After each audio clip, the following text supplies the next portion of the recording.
কবরে যে 3টি প্রশ্ন করা হবে। 1.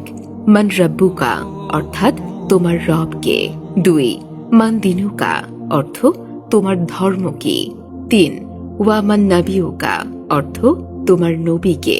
এছাড়াও হাসরের মাঠে 5টি প্রশ্ন করা হবে, যার সঠিক উত্তর না দিয়ে কেউ এক পাও অগ্রসর হতে পারবে না। 1 নম্বর প্রশ্ন, আপনার জীবন কিভাবে অতিবাহিত করেছেন।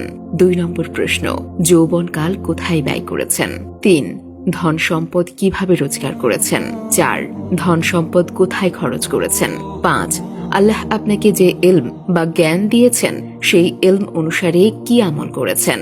প্রশ্ন পাওয়ার পরেও যদি আল্লাহর পরীক্ষায় পাশ না করতে পারি, তাহলে এর থেকে কপাল পোড়া আর কি হতে পারে। মহান রব্বুল আলামিন আমাদের সবাইকে সঠিক বুঝ দান করুন এবং বেশি বেশি আমল করার তৌফিক দান করুন।